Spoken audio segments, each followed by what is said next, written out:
আজ সকাল সকাল প্রিয়াংশু আমাকে খাইয়ে দিল। আমার দুষ্টু বাবাটা কত বড় হয়ে গেল। চলো তোমাদের কিছু গাছ দেখায়।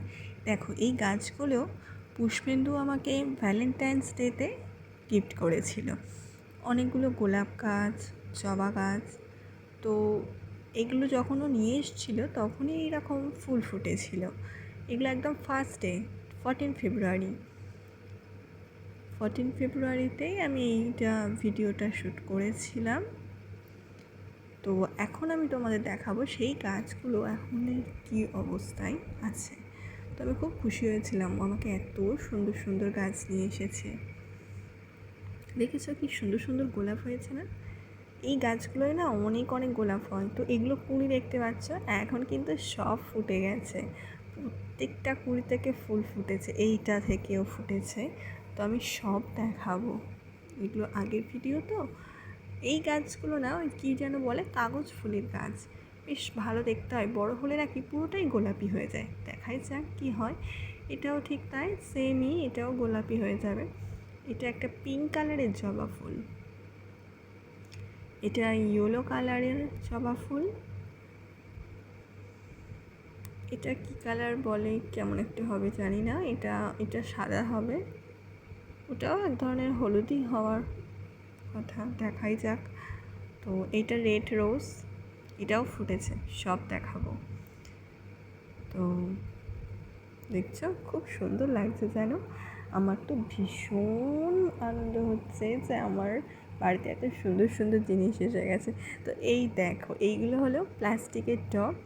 তো এগুলো পুষ্পেন্দু অর্ডার করেছিল। তো টবগুলো এসে যেতে আমরা ওই প্লাস্টিক থেকে খুলে আর এই টবগুলোতে সেট করে দিয়েছি। আর এই যে দেখো, একটা জবা ফুল ফুটেছিল।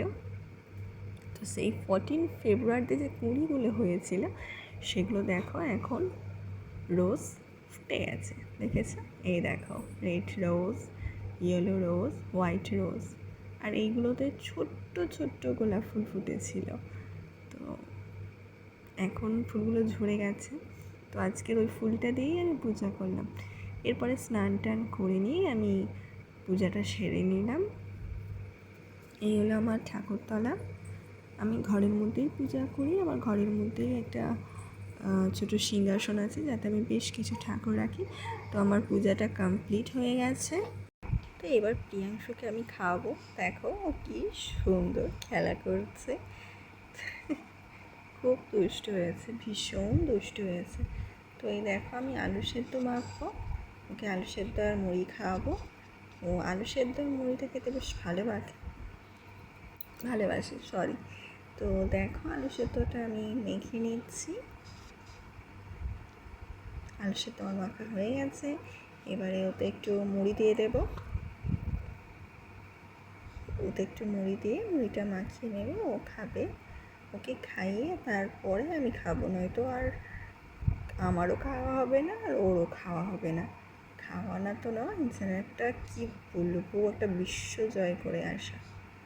তো আমি রেডি করছি। দেখো, ওর পুতুলটা আমার কাছে ঠেলছে আর কি কান্না করছে এই সময়টায়। তো দুষ্টু হয়েছে, দেখেছো পুতুলটা কী হারে আমার গায়ে ঠেলে দিচ্ছে। ওই দেখো দুষ্টু করছে। উঠে বসো না, এই হাম করে না। শুয়ে শুয়ে নাকি খাবে? তোমরাই বলো, শুয়ে শুয়ে কেউ খেতে পারে? কোনো মতে খাওয়াচ্ছি। বাবা এত দুষ্টু। উফ, ওই যে দুষ্টুমি করছে। আরশোলার ভয় দেখিয়ে চুপচাপ বস করিয়ে রেখেছি, নয়তো এতক্ষণে ওই যে কী করতো, বাপ রে, বলার মতো না। উফ।